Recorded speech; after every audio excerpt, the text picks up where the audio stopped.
Bienvenue dans cette nouvelle vidéo et aujourd'hui on va répondre à la question suivante que l'on a reçue récemment, moi et Viken, sur les différents réseaux sociaux. Est-ce que l'on doit investir avec un compte titre? Donc juste avant de voir tout ça en détail dans cette vidéo, je vous invite à cliquer sur le bouton s'abonner juste en dessous pour rejoindre plusieurs dizaines de milliers d'entrepreneurs à succès abonnés à la chaîne YouTube. Alors je vais tout simplement laisser Viken se présenter. Donc pour les personnes qui ne le connaissent pas, alors je connais Viken personnellement depuis 2007, donc bien avant que je démarre sur Internet le 1er février 2011.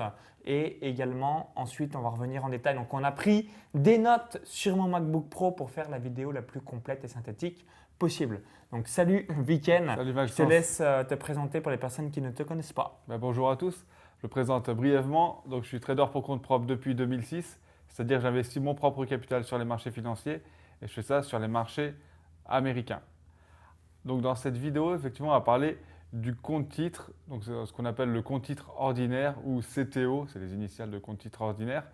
Donc, c'est le compte par défaut. Quand vous ouvrez un compte pour investir en bourse, c'est le compte par défaut que vous avez et c'est le plus polyvalent, on va dire.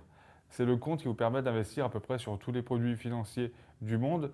C'est ce que j'utilise moi, ce qu'utilise Maxence également. C'est ce qui nous permet, par exemple, depuis la France ou depuis l'Estonie pour Maxence, d'investir sur des actions américaines. Il n'y a aucune limite, comme par exemple, contrairement au PEA. PEA, si vous êtes. Donc, déjà, il faut que vous soyez français, fiscalement français, et vous pouvez investir que sur les actions européennes. Avec le compte titre ordinaire, vous n'avez pas du tout ces contraintes-là. Donc, Et assurance vie aussi, il y a quelques contraintes pareil. idem. Donc en fait, le compte titre, ce qu'il faut que vous devez retenir, aucune contrainte. Donc c'est royal, magique vis-à-vis de tout ça. Effectivement, donc déjà, vous pouvez investir sur des actions du monde entier, depuis la France ou l'Estonie. Vous avez accès à l'effet de levier, contrairement au PEA. Là, vous avez accès, vous pouvez utiliser de l'effet de levier, c'est ce qu'on fait nous. Vous pouvez également parier à la baisse. Donc, par exemple, si vous pensez que le CAC 40 va baisser ou une action va baisser, vous pouvez parier sur la baisse de l'action, ce qui n'est pas possible dans un PEA. Ensuite, on va parler de la fiscalité justement du compte titre. Alors par défaut, alors on va prendre le cas qui concerne, je pense, la majorité d'entre vous, hein, c'est-à-dire un résident fiscal français qui investira en tant que particulier. Je pense que c'est la majorité d'entre vous. Et ensuite, moi, je vous ferai la petite partie Estonie, comme ça vous permettra de voir la distinction. Et bien, du coup, en France, par défaut, vous êtes soumis à ce qu'on appelle la flat tax. Donc c'est en vigueur depuis le 1er janvier 2018. Donc c'est la flat tax qu'on appelle flat tax, c'est le terme officieux. Le terme officiel, c'est prélèvement forfaitaire unique, donc PFU. Donc c'est 30%. Voilà, c'est très simple. Avant, c'était plus complexe. Avant, ça dépendait de la durée de détention des actions. Donc c'était assez complexe. Maintenant, c'est plus simple, c'est 30% tout simplement. Donc sur les plus-values et sur les dividendes, vous payez 30%. Donc juste pour info, les 30% sont composés de 12,8% qui serviront à payer l'impôt sur le revenu. Donc c'est un impôt forfaitaire, hein, ça ne dépend pas de vos revenus. C'est 12,8% dans tous les cas et 17,2% pour les prélèvements sociaux. Donc voilà, ça c'est juste pour info. Retenez bien que ce sera 30% le total. Donc je donne un exemple pour que ça soit bien clair au sein de votre esprit. Vous avez un capital de 50 000 euros, hein, c'est un exemple fictif. Vous avez effectué une plus-value de 10 000 euros, donc votre capital est passé de 50 000 à 60 000 euros. Et bien sur les 10 000 euros de gains, donc de bénéfices, vous allez avoir cette flat tax de 30%. Donc dans mon exemple précis, 3 000 euros directement dans les caisses de l'État français et 7 000 euros directement in the pocket dans votre poche. Donc du coup, dans l'exemple que je viens d'évoquer, vous auriez un capital de 57 000 euros. Voilà, comme ça vous donne un bel aperçu avec des chiffres pour que ça soit vraiment clair au sein de votre cerveau. Oui, c'est bien ça. Et donc ça, c'est le cas par défaut, flat tax. Après, vous avez une autre option qui s'offre à vous, c'est l'option du barème progressif. Par contre, c'est une option, c'est à vous de contacter l'administration fiscale en leur disant je veux passer au barème progressif. Et si vous êtes au barème progressif, l'imposition va dépendre de vos revenus, donc de la TMI, du taux marginal d'imposition. Et donc plus vos revenus vont augmenter et plus votre imposition va augmenter sur vos revenus en bourse. Donc il n'y a pas de réponse universelle à ça, mais retenez que si vous n'êtes pas imposable ou si vous avez de très faibles revenus, là il vaudrait mieux être au barème progressif. Mais dès que vous avez des revenus moyens ou élevés, il vaudrait mieux être à la flat tax. Finalement, vous paierez moins d'impôts en étant à la flat tax qu'au barème progressif dans ces cas-là. Ensuite, justement, pour la déclaration elle-même. Là, vous savez combien vous allez payer maintenant. Mais maintenant, comment déclarer? vous avez deux options. Et là, les deux options vont dépendre finalement du courtier chez qui vous avez votre compte de trading. En général, si vous êtes chez un courtier français, eh bien, ils vont vous fournir ce qu'on appelle l'IFU, imprimé fiscal unique. Donc, c'est un document sur lequel vous avez exactement les montants à faire apparaître sur votre déclaration d'impôt. Donc, c'est vraiment le cas le plus simple. Ensuite, si vous êtes chez un courtier étranger, comme nous, on est chez Interactive Brokers, par exemple, Interactive Brokers ne fournit pas ce document, puisque c'est un document français. Interactive Brokers, c'est aux États-Unis. Du coup, eux, vous n'aurez pas ça. Par contre, vous aurez bien sûr un relevé d'opération qui vous permettra de savoir combien vous avez gagné finalement sur l'année civile précédente. Et c'est à vous de faire un petit calcul pour déduire les frais facturés par le courtier et savoir combien vous avez gagné en net finalement. Donc vous avez fait vos opérations gagnantes moins vos opérations perdantes, moins les frais facturés par le courtier. Donc c'est ce petit calcul-là à faire et à reporter vous-même sur la déclaration d'impôt. Donc c'est quelques petits calculs, mais rien de bien méchant. Mais sachez que les courtiers étrangers, en général, dans la majorité des cas, ne proposent pas l'IFU. Vous aurez simplement le relevé d'opération. Alors vis-à-vis, je voulais faire une petite aparté par rapport à ce qui est évoqué Viken. Donc là, on a vu résident français. Et souvent, moi, j'ai des questions en me disant « Maxence, ça se passe comment en Estonie ?» Donc très simple. Donc vis-à-vis de mes investissements boursiers, j'investis systématiquement au nom de ma société. Et en investissant au nom de ma société, je paye zéro, nothing, nada, rien du tout. Donc, comment ça se passe? J'ai démarré mes investissements en bourse fin juin, début juillet 2018. Donc, ça fait un petit moment déjà. Et tous les ans, je bénéficie des intérêts cumulés. Donc, c'est ce qui me permet de grossir encore plus rapidement et surtout de ne pas avoir d'impôts. Et ensuite, le jour où je vais décider de me verser une partie en dividende, donc là, je vais payer 20%. Mais tant que je continue à réinvestir, et je vais le faire pour vraiment augmenter de manière très rapide mon patrimoine vis-à-vis de l'effet cumulé, eh bien, ça permet, sans me prendre la tête tous les ans, de grossir. Je réinvestis évidemment aussi tous les ans de l'argent pour accroître mon patrimoine, mon capital.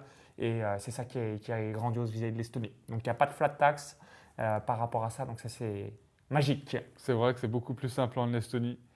Et un dernier point pour la France, du coup, vous pouvez reporter vos moins-values sur les 10 années suivantes. Alors, on va prendre des exemples concrets. Ouais, et ensuite, avec un exemple chiffré pour que ce soit bien clair pour votre esprit. Ce sera plus simple comme ça, c'est vrai.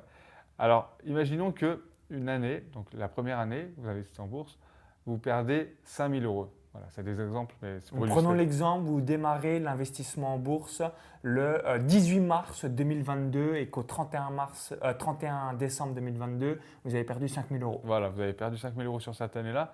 Donc, bien sûr, sur votre déclaration d'impôt de l'année suivante, vous n'allez pas payer d'impôt sur vos revenus de bourse puisque vous avez perdu de l'argent. Donc, en 2023, on ne paye pas d'impôt. Voilà. Par contre, ces 5 000 euros que vous avez perdus, vous allez pouvoir les déduire des revenus des années suivantes. Imaginons que l'année suivante, vous gagnez là 15 000 euros en bourse. Et bien, en théorie, sur ces 15 000 euros, vous auriez dû payer 30% d'impôt, donc 5 000 euros.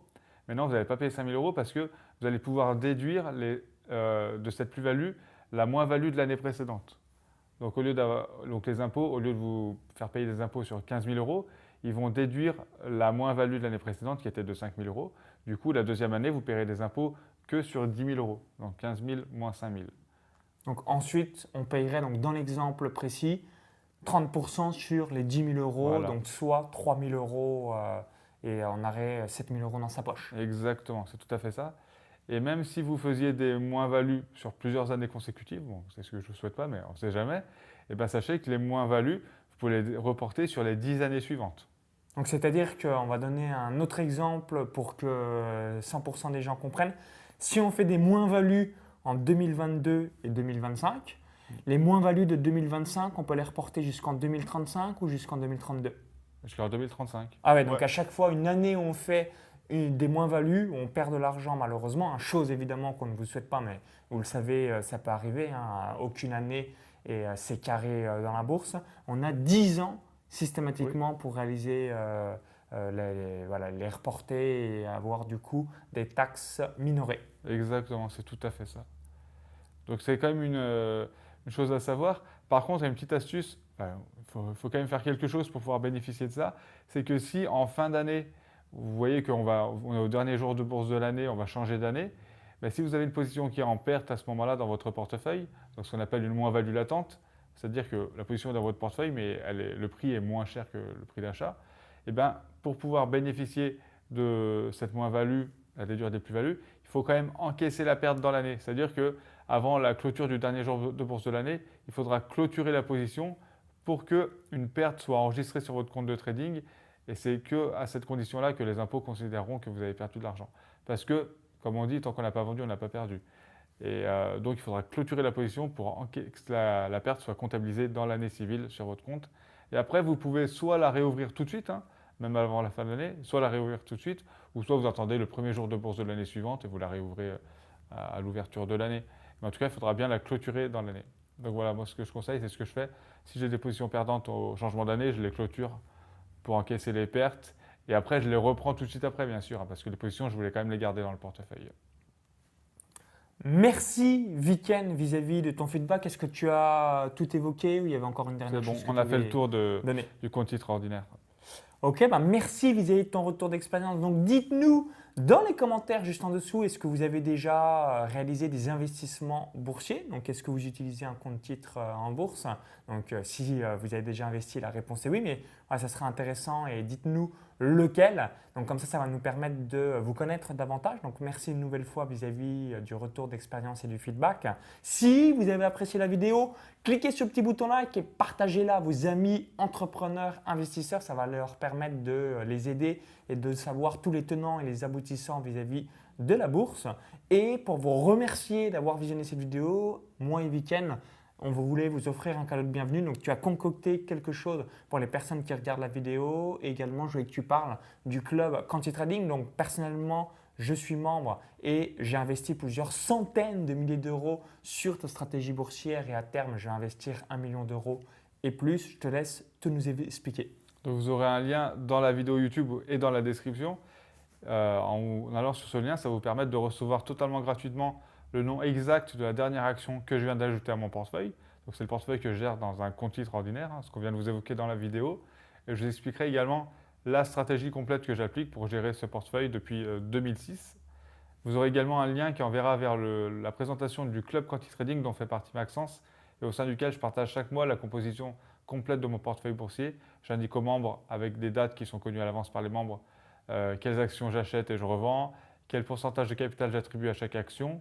On fait également chaque mois une conférence en ligne qui est privée dans laquelle on fait le point sur toutes les positions du portefeuille et je réponds également à toutes les questions des membres en direct durant cette conférence. Donc, si vous voulez obtenir la dernière action du portefeuille de Viken gratuitement, il y a un lien directement dans la vidéo YouTube ou encore tout est en description juste en dessous. Vous cliquez sur ce lien, ça va vous rediriger vers une autre page. Il suffit de laisser votre email, comme ça vous allez recevoir tout ça directement dans votre boîte mail. Et si vous dites « Oui Viken, je souhaite que tu m'accompagnes pour m'obtenir et me créer des revenus passifs », là encore, il y a un autre lien, un deuxième lien où vous allez être directement redirigé sur la page de présentation du club Quanti Trading. Donc, gagner en moyenne 20% par an en 10 minutes par mois grâce à la bourse.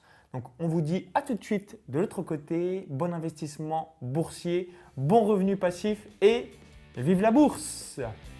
Bye bye!